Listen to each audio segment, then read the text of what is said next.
Bom, já começar aqui. Então vamos. Só um instantinho. Deixa eu acertar minha canetinha aqui. Opa! Minha canetinha. Cadê minha caneta? Beleza. A caneta está certinho. Ok. Idealmente, esse aqui eu até deixei no ar. Vou botar no Ava lá. No Moodle.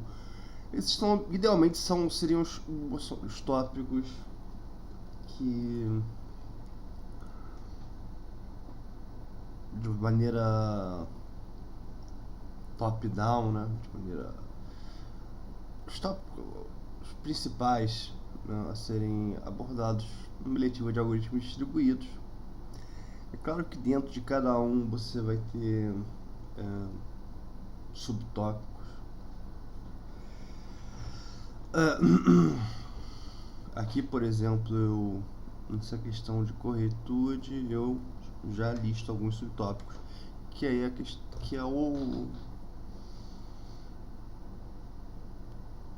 aí eu fiz questão de, aqui na parte de corretude,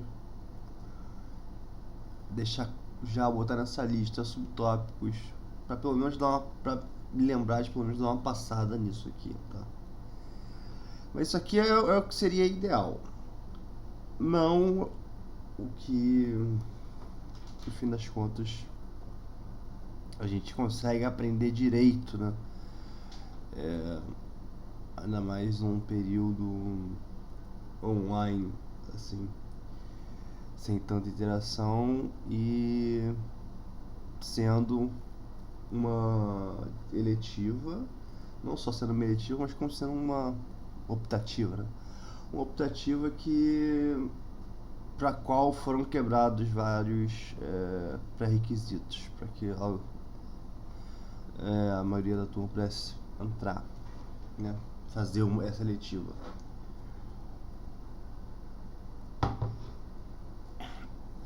Então, eu vou fazer a questão de passar pelo menos o que é extremamente necessário para a gente fazer uma avaliaçãozinha escrita na forma de uma lista de exercício ou um relatório, tá? Que não vai ter mistério nenhum, vai ser simplesmente para mostrar que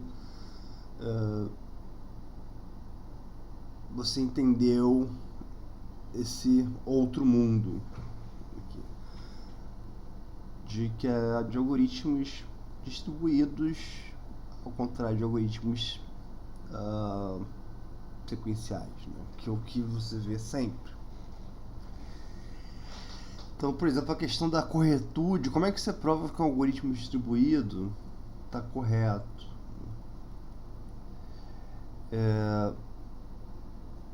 E eu não vou. Uma discussão na qual seria importante entrar seria, por exemplo, como é que fica a questão de complexidade, porque quando a gente estuda a complexidade de algoritmos, a gente pensa em complexidade de tempo e complexidade de espaço, né? Como é que funciona a complexidade? Bom, praticamente todo o conceito de complexidade, principalmente de tempo que você tem dos algoritmos tradicionais, digamos assim,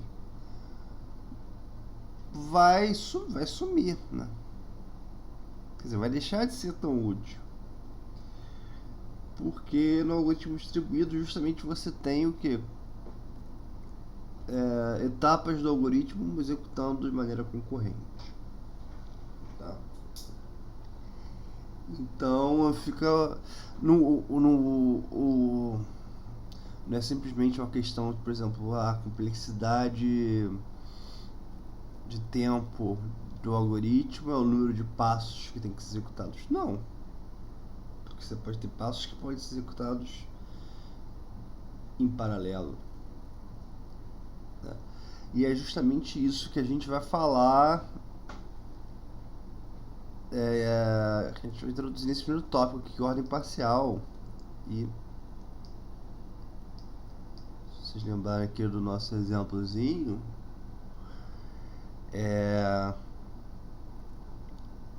das bandeirinhas, né, da Alice e do Alice e Bob, né, que tem que deixar o gato e o cachorro no jardim, e aí eles combinam esse protocolo aqui.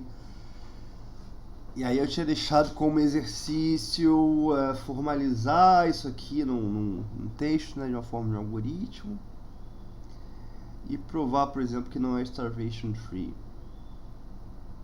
Que seria, por exemplo, que você pode ter um animal que nunca vai sair,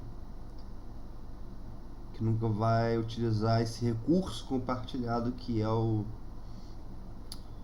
jardim, compartilhado entre as duas casas, né? E isso, mas eu mostrei que, mas eu falei, né?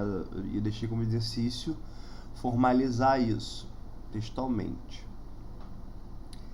E que basicamente vai ser um tipo de exercício que eu vou passar para avaliação, tá? Então, se você sabe fazer se você conseguir fazer tranquilamente aquele ali, e eu vou marcar uma aula síncrona justamente para ver como é que vocês responderam isso, e aí passar uma lista de exercícios para avaliação.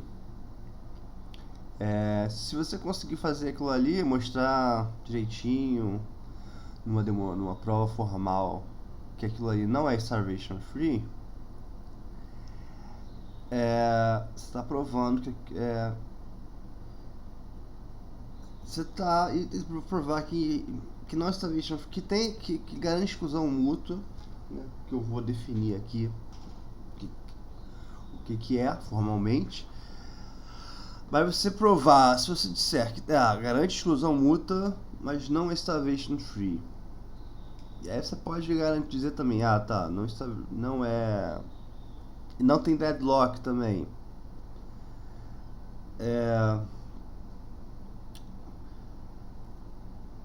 E aí você provou nessas coisas, se você conseguir provar direitinho, você está plenamente apto a fazer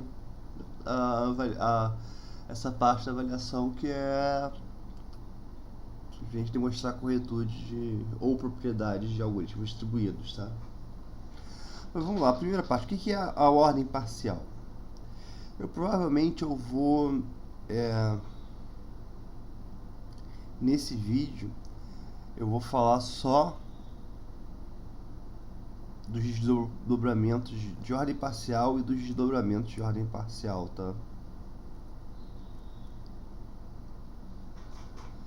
Faz assim. Nossa, vai ficar uma bagunça. Vou organizar isso aqui.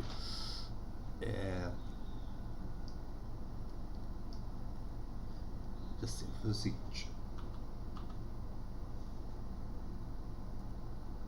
Vou puxar isso aqui pra cá.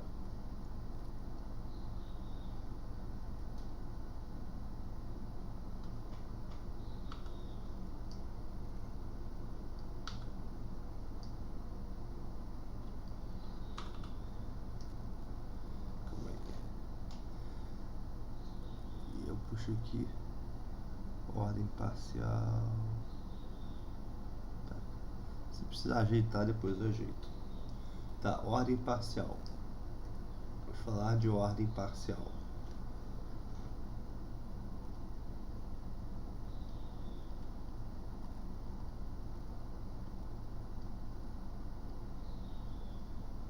Ordem parcial.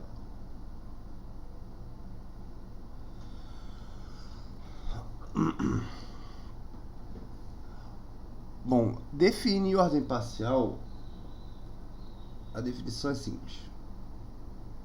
Definição informal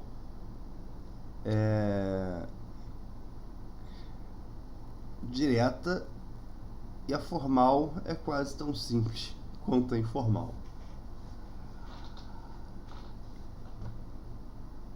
Bom, informal, definição informal. Definição informal é o seguinte: você pensa em ordem total. Vamos pensar o seguinte: ordem parcial versus ordem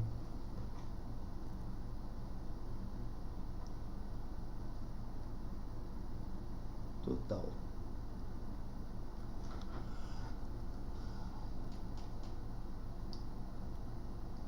Ordem total quer dizer que na ordem total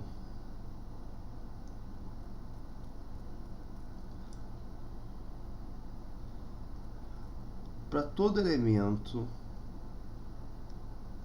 A e B que pertencem a um conjunto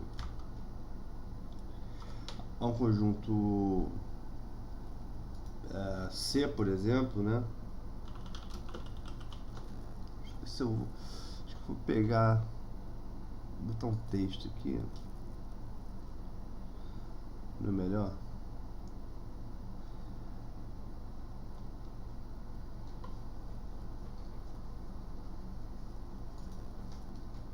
Não é melhor? Só um instante.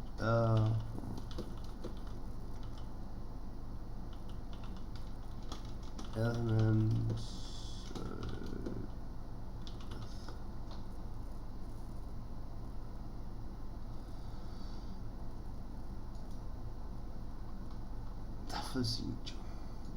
Eu vou escrever e depois eu vou só para ir acompanhando o raciocínio aqui, depois eu vou pegar o texto da Wikipedia, eu colo aqui mesmo, tá?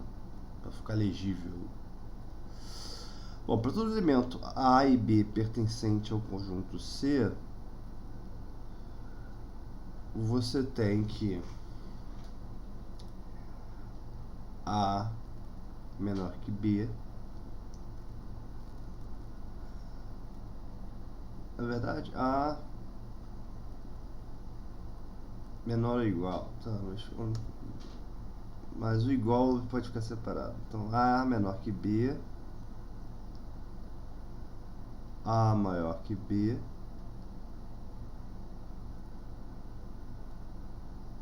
ou A igual a B.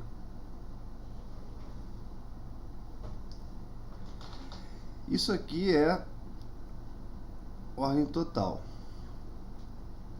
O que eu quero dizer com isso? Eu quero dizer que ordem total é a ordem que a gente usa, que a gente está acostumado a usar para tudo, né? Por exemplo, a ordem total no conjunto números naturais positivos. Eu tenho ordem total. Se eu tiver um conjunto de elementos 1, 3, 78, todos esses elementos, os elementos desse conjunto, eles são comparáveis entre si. Tá? Isso é importante. Na ordem total, todos são comparáveis.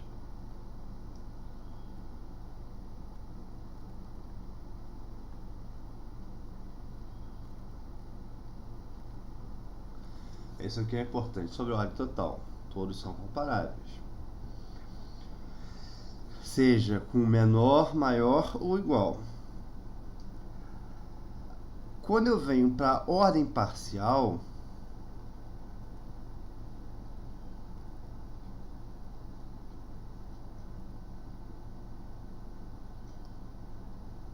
eu tenho a mesma coisa que com a ordem parcial, que é a ordem total, menos essa condição de que todos são comparáveis. Então eu posso dizer que eu poderia simplesmente dizer o seguinte, eu poderia formalizar da seguinte forma: para todo elemento, acho que a pilha da minha caneta está ficando fraca, para todo elemento A e B pertencente ao conjunto C, eles são comparáveis com uma dessas propriedades.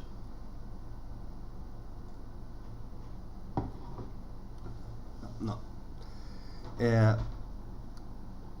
Ordem parcial, eu diria. Todo elemento A e B, todo par de elemento A e B pertencente a C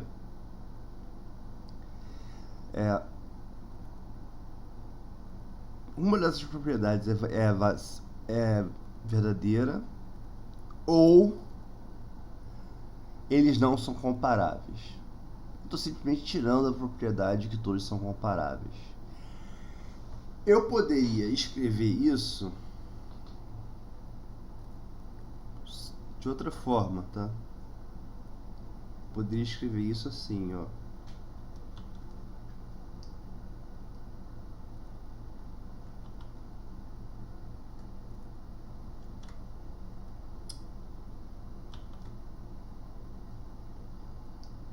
Parcial. Poderia fazer assim. Para todo elemento A, B pertencente a C,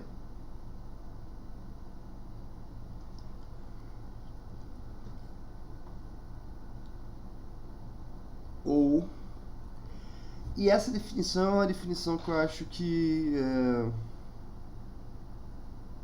Lembrando que isso aqui é esse O exclusivo, tá? Esse O exclusivo.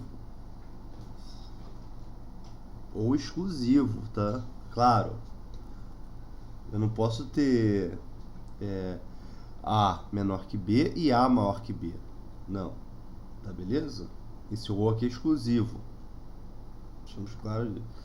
Mas ordem parcial. Eu tenho essas propriedades e eu acrescentaria uma outra propriedade que é A concorrente a B. O que é essa propriedade nova aqui? É o equivalente a remover aquela restrição da ordem total que diz que todos são comparáveis. Certo? Se eu...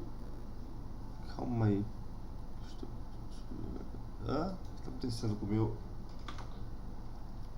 Ah, tá. Então, se eu... Deixa eu ajeitar a janela aqui do OBS. Então, se eu removo aquela restrição de que... remover da ordem total a restrição de que todos são comparáveis utilizando essas três relações aqui, é equivalente a eu incluir uma terceira relação, uma quarta relação que é concorrente de B. Ou o que significa que A não se relaciona com B. Entendeu?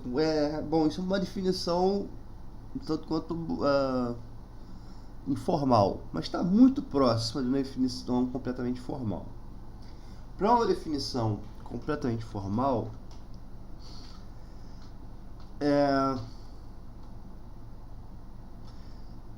eu teria só faltaria deixar escrito, né? E se você for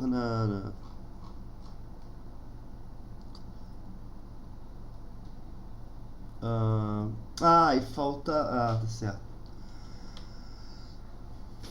Se você for aqui na Wikipedia, por exemplo, deixa eu...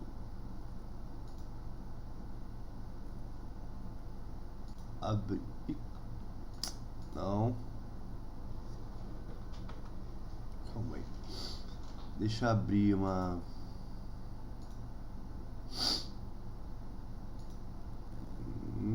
Não.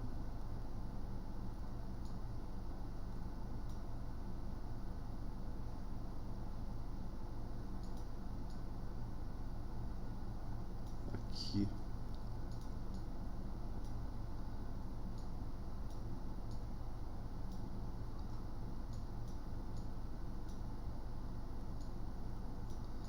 Eita.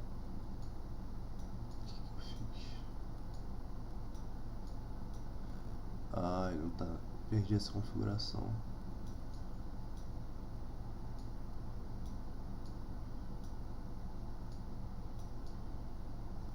Ok.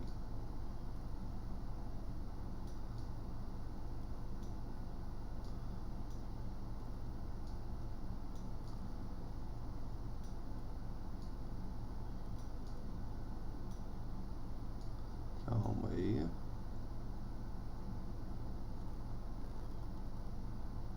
Agora eu puxo pra cá assim, pá.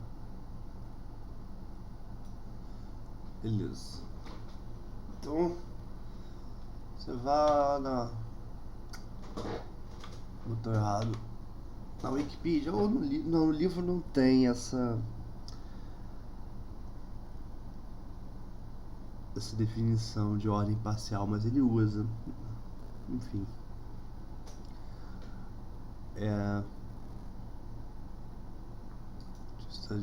Tá. Isso. Então, se você olhar aqui,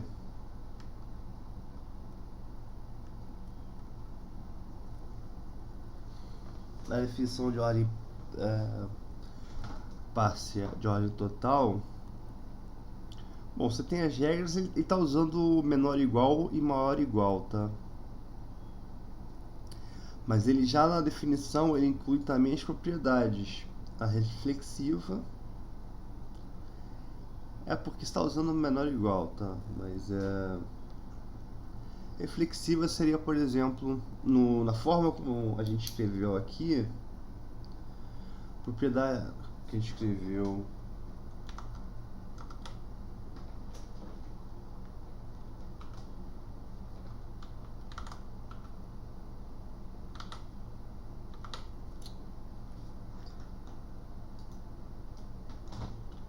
aqui,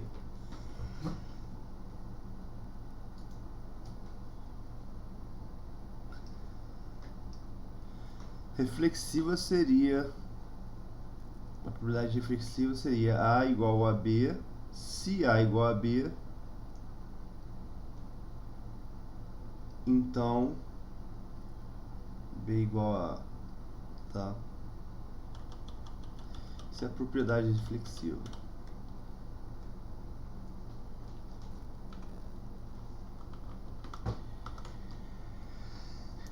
E a propriedade transitiva seria, por exemplo, se A igual a B, B igual a C, A igual a C, se A menor que B, B menor que C, A menor que C.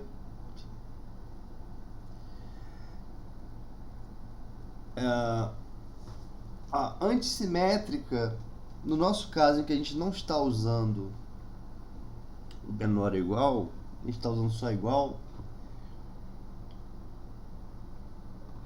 antissimétrica vai só querer dizer o que a gente acabou de falar, né? Que A menor que B, se A é menor que B, então não é verdade que B é menor que A. Tá? A gente considera essas propriedades. Então, tendo essas propriedades, tendo essa definição de relações e tendo as propriedades sobre as relações de transitividade, de a propriedade reflexiva e a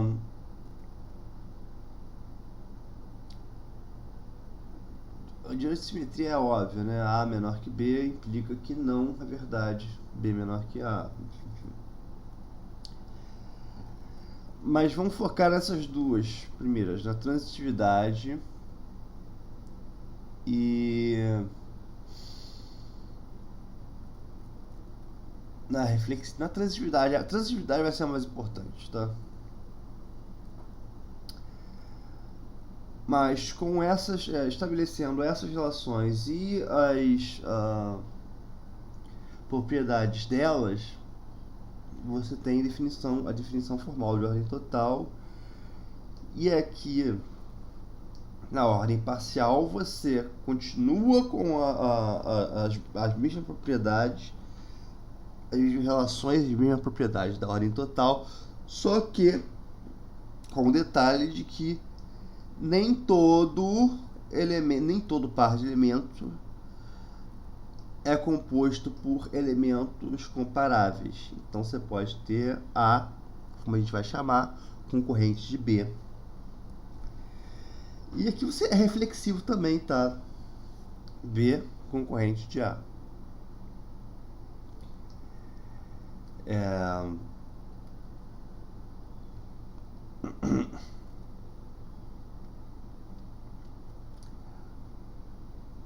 Mas uma coisa importante e que a gente vai observar é que trouxe para cá.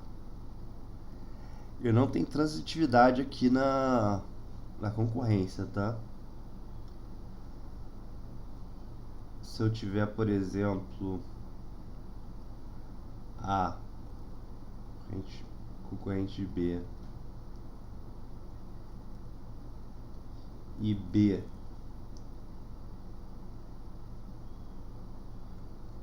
concorrente de C,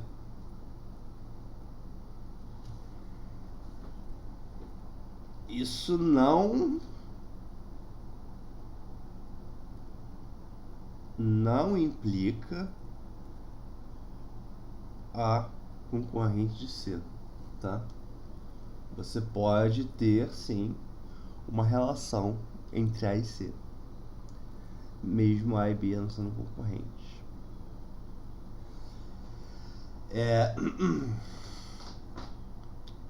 Basicamente o que eu estou querendo dizer aqui é que, bom, para fins práticos, para que a gente vai usar a ordem parcial? E eu falando de para que a gente vai usar a ordem parcial, vai ficar claro o porquê dessa propriedade não ser verdade, de não ter essa transitividade aqui, tá? Basicamente por exemplo, se A, o que a gente vai chegar no ponto, o ponto em que eu quero chegar é, por exemplo, se A for um evento que pode ocorrer ao mesmo tempo que B e B for um evento que pode ocorrer ao mesmo tempo que C, não quer dizer que A pode ocorrer ao mesmo tempo que C, porque eu posso ter que C tem que ocorrer antes de A, por exemplo, ou A tem que ocorrer antes de C. Só que B não tem relação com nenhum dos dois. Como, por exemplo, se você considerar exemplo prático, mais um exemplo prático da vida. Se você considerar lavar roupa, secar roupa e aquecer a água para fazer o café.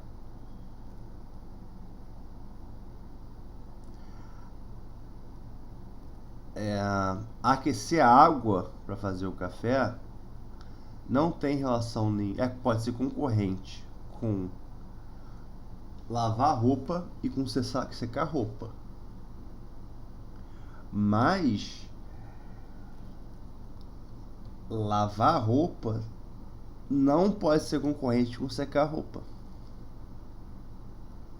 Então, por exemplo, lavar roupa seria A, secar roupa seria C e B seria aquecer a água para fazer o café. Entendeu? Então você não tem relação nenhuma de precedência. Precedência é o que a gente vai chamar, tá? A gente vai trocar, inclusive a gente tende a trocar em alguma parte da literatura. Eu, por exemplo, eu acho que em alguns lugares eu escrevo dessa forma, trocar maior quer dizer, menor e maior por esses símbolos aqui, que eles têm a mesma função, só que eles indicam precedência. E eles deixam claro que você está falando de ordem parcial, tá?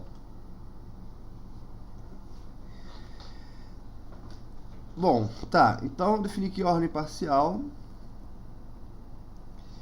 Vamos partir para usar. Como é que a gente usa a ordem parcial? A gente pode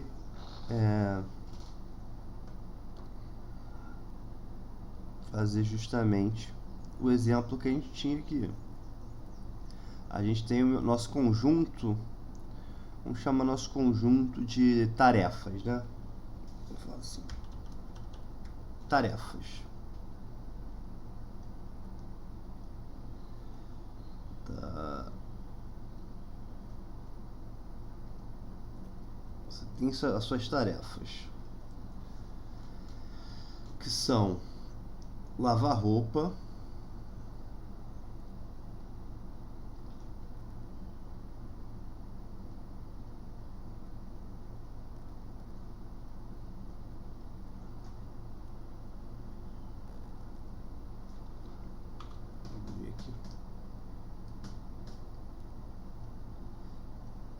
secar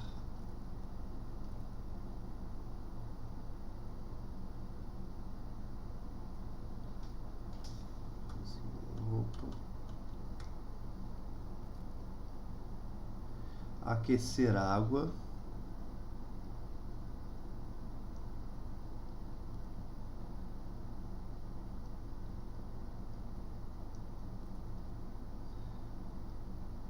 e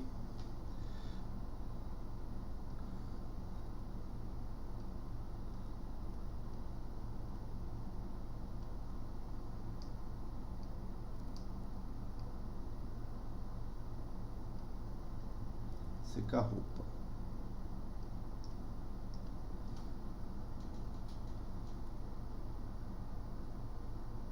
Tarefas é igual isso aqui.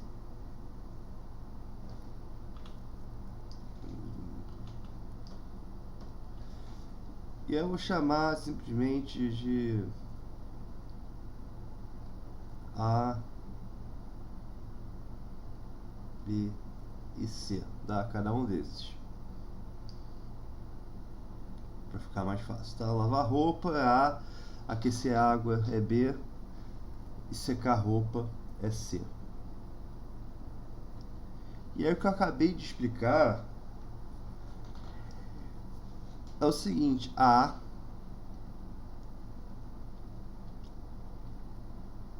é concorrente B, ou seja, A não se relaciona com B, até porque são de coisas, eu tô usando esse exemplo porque tá muito óbvio, tá? Não tem nada a ver uma coisa com a outra, não tem nada a ver a produção, a produção do café, não, você não está produzindo café, a preparação do café, que aí no caso só tem, isso aqui seriam tarefas de uma pessoa, tá? Porque senão teria que botar o resto do processo do café ali, enfim, uma pessoa vai fazer isso aqui. E ela pode fazer ao mesmo tempo lavar roupa, secar roupa, lavar roupa e aquecer água. Por quê? Porque lavar coisas que podem acontecer ao mesmo tempo, tá? Digamos que seja ligar a máquina e aquecer a água é botar água no fogo ali. Então a gente tem A concorrente com B, B concorrente com C,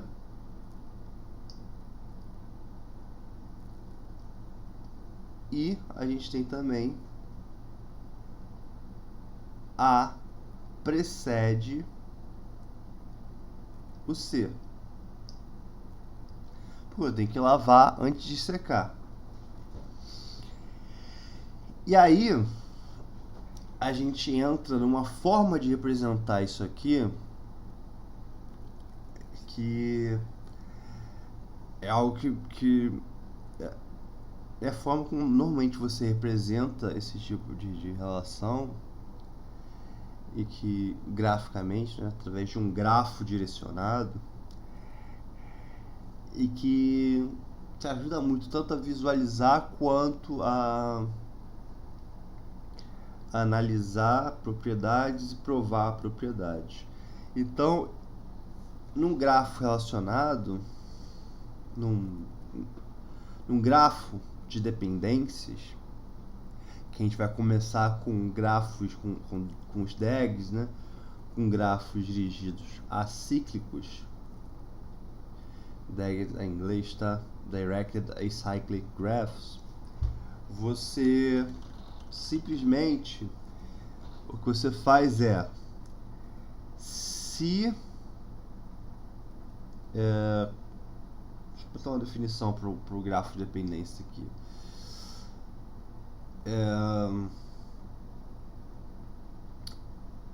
Um grafo de dependências, ele é igual a conjunto de arestas, né? Edge, né? E o conjunto de vértices, onde V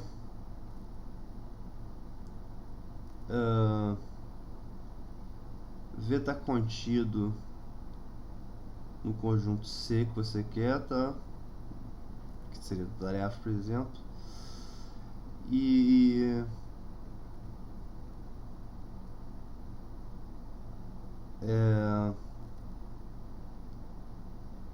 A e B, aresta A, B. Vamos botar aresta U, V pertence ao conjunto de arestas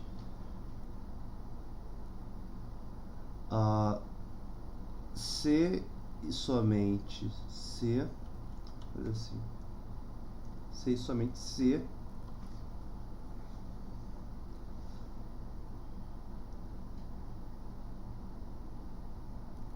U precede V,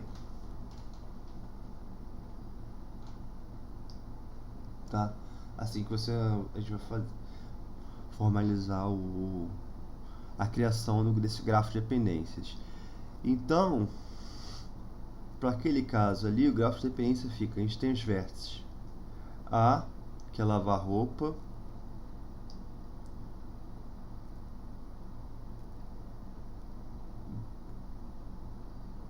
não, B é aquecer água, né?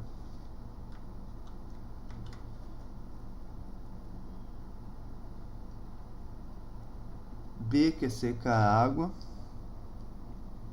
que é aquecer a água, e C que é secar a roupa. Eu tenho uma aresta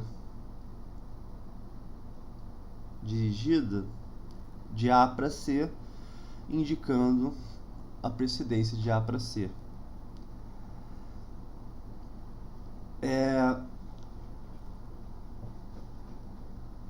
Então, como não existe caminho entre A e B e C, repara que eu estou falando de caminho, não estou falando mais em aresta. Mais tarde, pode falar, para esse exemplo, como não existe aresta entre A e B e nem entre B e C, eu digo que isso aqui, A e B, estou representando isso, A e B, A são concorrentes, B e C são concorrentes. Então eu posso ter uma execução, posso executar A enquanto executo B, e posso executar C enquanto executo B, tá? E se eu tivesse mais tarefas, tá? Agora esquece não vou ficar incrementando o exemplo, o conjunto lá em cima, não.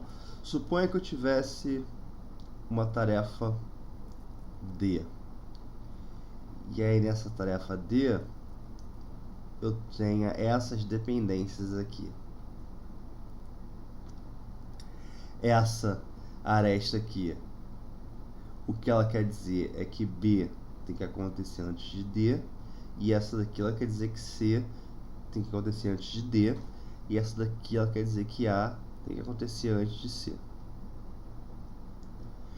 Pela propriedade da transitividade, pô, ficou igual aqui. Calma aí. C.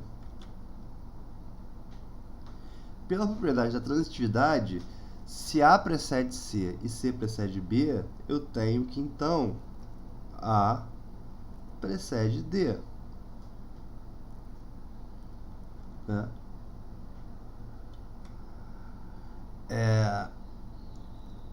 Mas eu continuo com A sendo concorrente de B, C concorrente e C sendo concorrente de B também. D não, porque B precede D.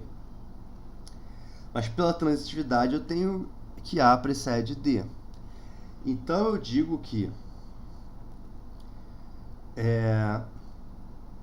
se há uma outra notação, tá?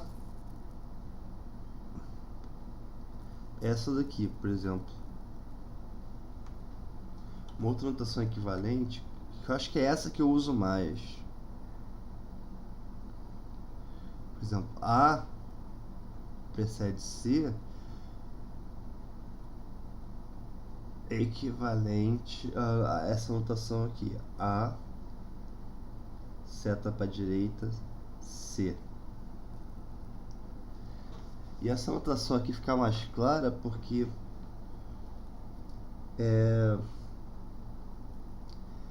da ideia de, ela remete mais à ideia do caminho no grafo dirigido. E aí um caminho é composto por uma ou mais arestas. Então,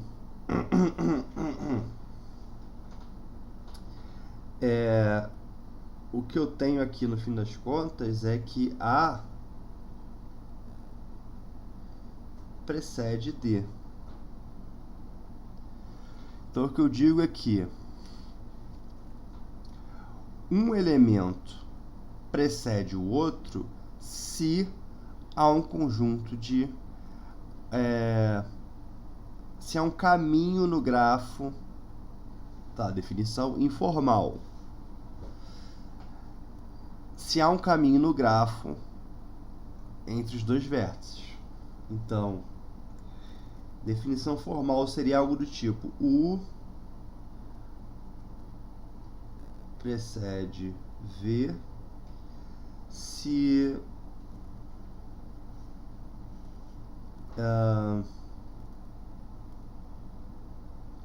tá nem tão formal assim. Se existe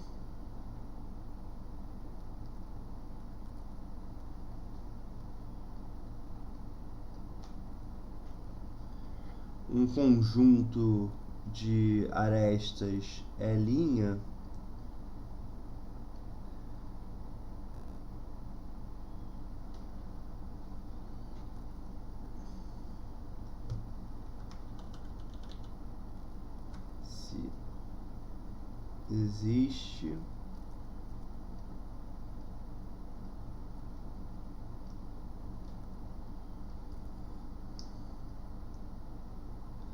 se existe L' contido em E, tal que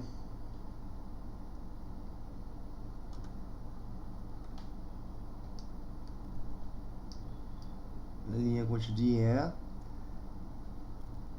L' igual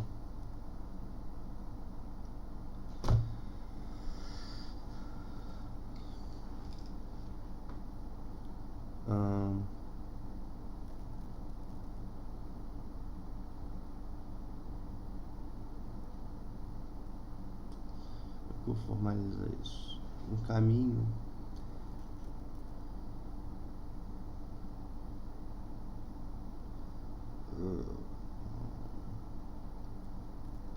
a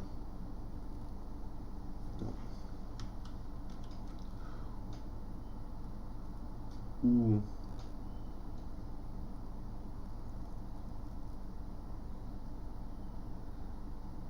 a formalização aqui vai ficar meio não muito corretinha, mas vai dar pra entender, dá pra entender um caminho, né? O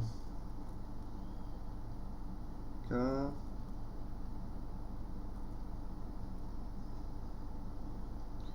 uma outra aresta,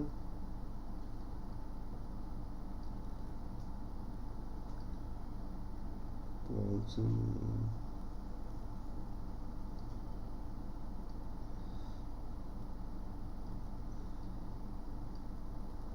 e uma aresta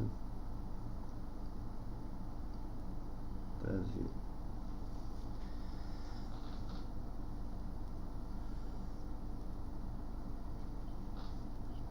Essa é uma definição melhor para caminho, como é, se existe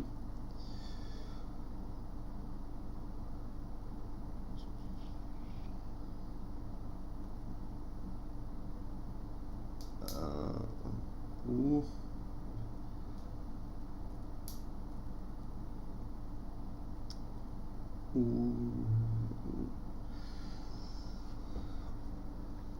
eu ia ter que escrever muita coisa.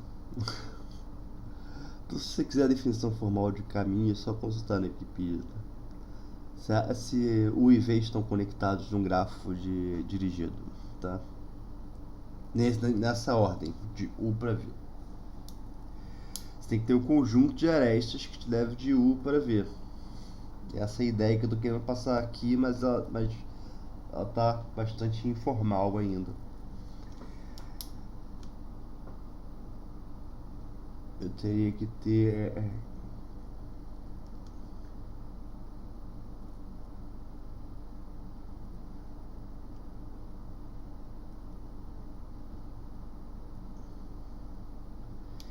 eu poderia chamar de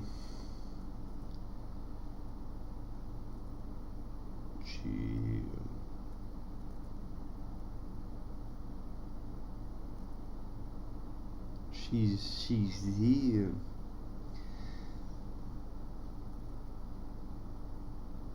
ficaria melhor.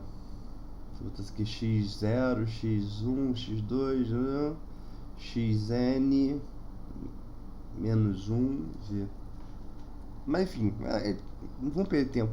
Isso aqui não é uma aula de teoria de grafos, tá? Se eu tenho um caminho entre A entre U e V, aqui no caso A e D, quer dizer que eu tenho a precedência. Então, a transitividade é bastante importante.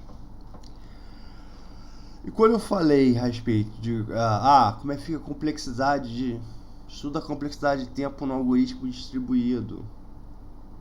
Bom, a partir do momento que você tem A e B podem executar ao mesmo tempo, C e B podem executar ao mesmo tempo, a sua complexidade de tempo não é A, B, C, D. O tempo de A, o tempo de B, o tempo de C, o tempo de D, não. Tá? Porque você tem esses elementos que não tem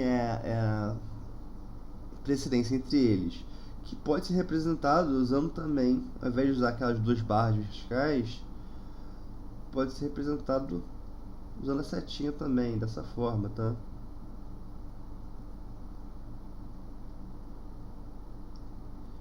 E aí é recíproca e é verdadeira, tá?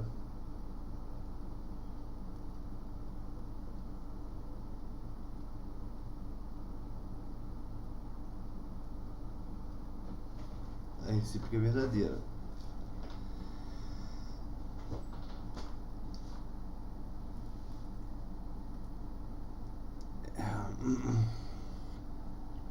Então, ordem parcial é isso. Em geral, a gente vai se preocupar com isso. O que acontece? Faltou mencionar que o termo chave de ordem parcial é, como eu havia falado no outro vídeo, que é happen before, ou seja, acontece antes. A precedência, ela muitas vezes é chamada de happens before. Acontece antes, ou seja, A tem que acontecer antes de D, por exemplo.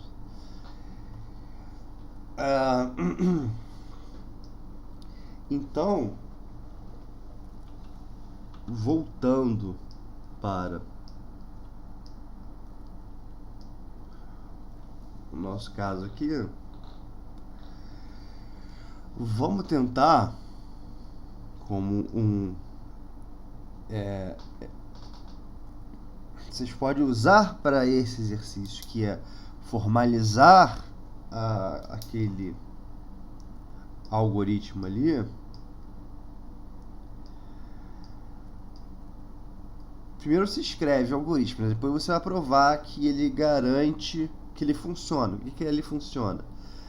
Eu quero provar que ele garante a exclusão mútua. O que é exclusão mútua? Exclusão mútua é um tópico que eu vou abordar, que eu vou formalizar no próximo vídeo, mas a gente pode dizer que exclusão mútua é simplesmente que ele garante, no caso aqui, o principal objetivo dele, que é só um dos dois animais vai estar usando o jardim de uma vez, cada vez, tá? Você nunca vai ter os dois juntos. Ou seja, exclusão mútua quer dizer que somente um elemento tem acesso a um recurso por vez, por exemplo. E aí entra no compartilhamento de recursos, tá? Então, exercício, descrever aquele algoritmo textualmente. E aí, a prova dele é mostrar que ele garante exclusão mútua. E para isso você vai usar os conceitos de ordem parcial. E primeiro você vai provar que ele garante exclusão mútua. E você pode provar que ele não é starvation free, como eu havia falado. Ou seja, que ele não tem garantia, ele não dá garantia de que os animais terão acesso, que nenhum dos dois animais vai ficar sem nunca poder ir no jardim, tá? Starvation free vem de morrer de fome, ou seja, nunca consumir o recurso. Então, você pode, outra parte, aprovar que não é necessariamente starvation free. Isso você prova argumentando, tá? Você dá você dando um contra-exemplo, provar que ele não é starvation free, ou seja, provar que um algoritmo não tem uma propriedade. Para fazer isso basta dar um contra-exemplo, tá? Provar que qualquer coisa não atende uma propriedade, basta você dar um exemplo de situação na qual aquela propriedade não é atendida e que está seguindo aquele algoritmo, por exemplo. Então, se você na sua demonstração você der um exemplo de cenário em que que quebra essa propriedade starvation free, pronto, você já provou que não é starvation free. A exclusão mútua você prova usando esses conceitos de ordem parcial aqui que a gente descreveu, tá? Você vai provar usando esses conceitos de ordem parcial. O que tem que acontecer antes do que, quais são os eventos. E aí, quais são os eventos? Primeiro você vai descrever o algoritmo textualmente, né? O algoritmo distribuído, a parte do Bob e a parte da Alice. E aí você vai estabelecer o seu grafo de dependências, o seu grafo de precedência ou dependências, como você quiser chamar, ou o grafo de ordem parcial. E aí, através da ordem parcial, você mostra que a exclusão mútua é garantida, tá? Usando os conceitos de ordem parcial. Então vamos deixar isso como um exercício, tá? Se tiver dificuldade, a gente vai ter uma aula síncrona para discutir, para mostrar como é que escreve isso, como é que faz essa formalização, tá?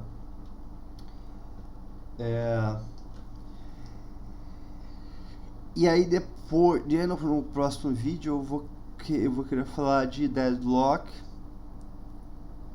de serialização, se bem que serialização entra na parte de corretude aqui, tá? Mas então eu provavelmente vou falar brevemente para depois entrar em corretude.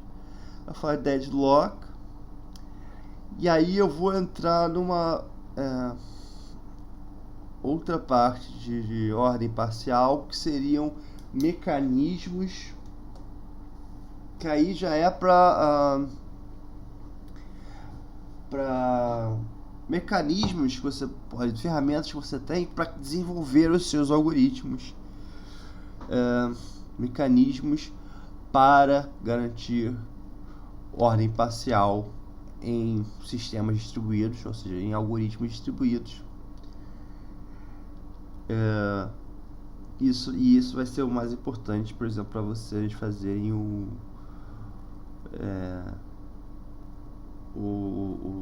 trabalho, né? Que a avaliação vai ser resolver uma listinha de exercícios e um trabalhozinho de implementação, tá?